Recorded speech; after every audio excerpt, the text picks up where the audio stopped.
are listening to Fragments of History, a podcast series that looks at different events and people in the life of Saint Josemaría and the history of Opus Dei.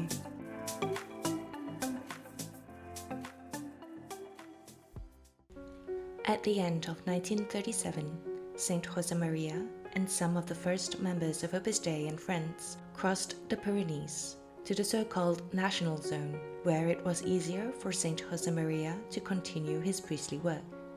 During this crossing, there were some particularly risky and difficult moments. The historian José Carlos Martín recounts one of them.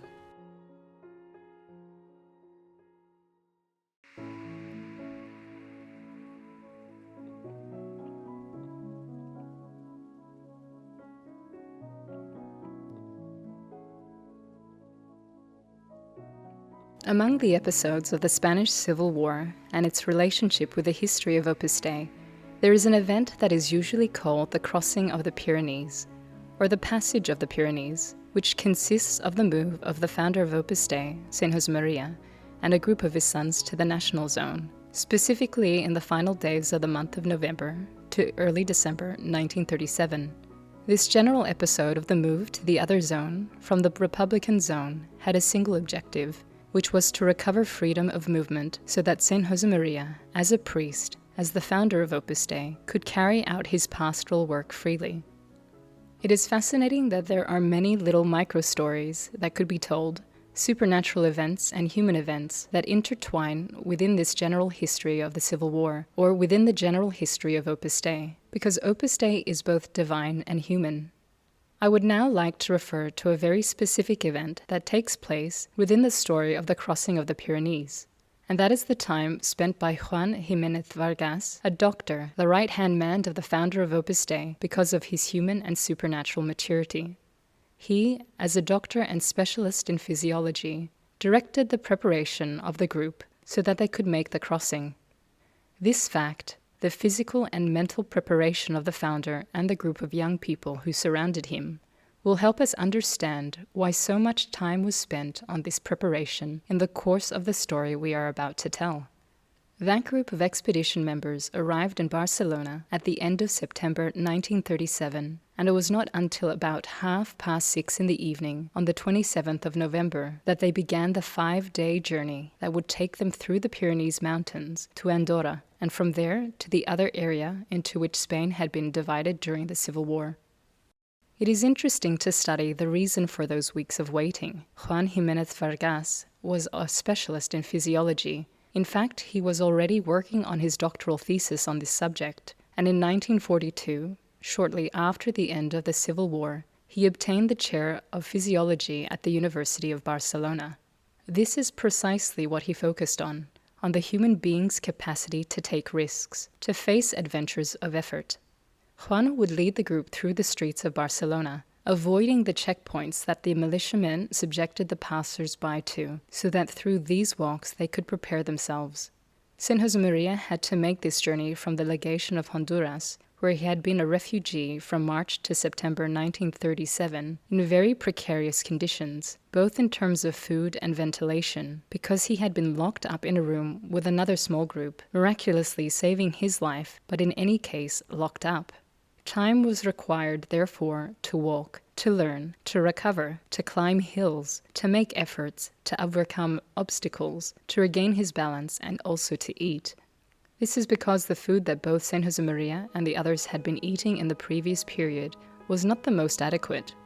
It was obviously lacking in vitamins and many of the elements that we have in our daily lives, precisely because of the precarious situation of the war. At times you also wonder how long it took to contact the guides who were going to carry out the expedition, and how long it took for them to make the decision to undertake the journey. When you watch the videos that had been made about the crossing of the Pyrenees, when you look at the maps, the changes in elevation, the changes in altitude, the ups and downs of the zigzagging route that they followed, you begin to realize why it took Juan so long to give the go-ahead to start the crossing, and why those guides took so long to give the go-ahead for those expedition members to start the crossing. In other words, on both sides, there was a real and well-founded doubt about the capability of carrying out such an adventure. It must be borne in mind that the entire border area was heavily guarded, and therefore, in any case, the situation was not easy, nor were relationships ordinary and straightforward.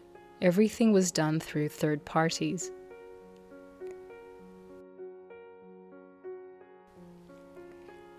Let's focus on the moment of the crossing. We are in pre-winter weather. In fact, during the 5 days of the trek there will be one day when there will be a small snowfall. And in any case, we know that a heavy snowfall fell in Andorra on the 3rd, and they were stuck there for almost 10 days. So the weather is pre-winter.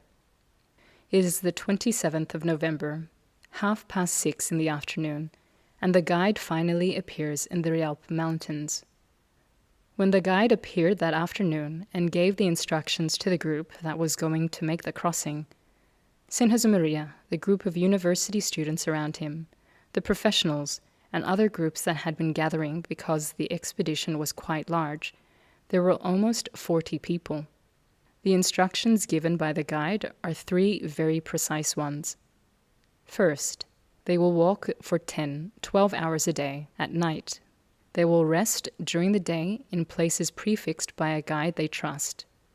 Secondly, they will walk in single file. And thirdly, if someone falls ill, he must be abandoned on the road. Why? Because it could jeopardize the success of the rest of the trekkers. The conditions are extremely tough, and the expedition begins. The first to succumb is Thomas Alvira.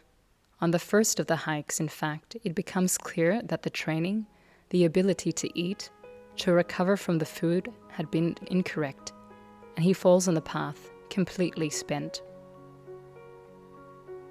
The guides give a strong instruction, and St Josemaría intervenes with the moral authority of being a priest and the oldest person on the expedition. And he said, "No, Thomas is coming with us." In the face of that assurance and that strength, everyone pulls Thomas up, almost carried. They get him to finish the day's journey. On the second day, the one who succumbs is Professor Albareda.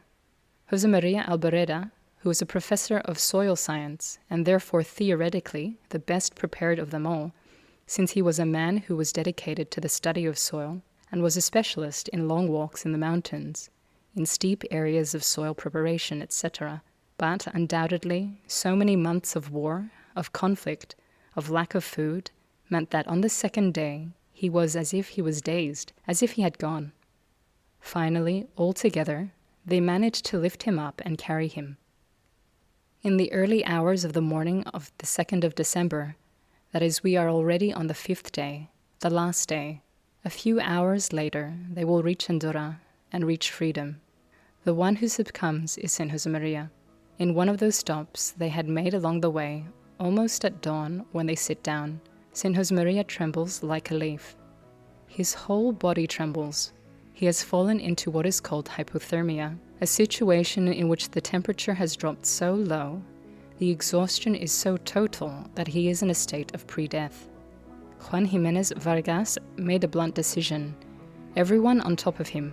When they all crowded around him and managed to give him the warmth he needed and managed to recover him, they were showing in a very graphic way that Opus Dei at that moment was truly a small leaven. That, thanks to the warmth of fraternity, the warmth of Christian charity, had managed to bring the founder around, and that little seed will bear fruit in Opus Dei over the years, over the centuries, until the end of history.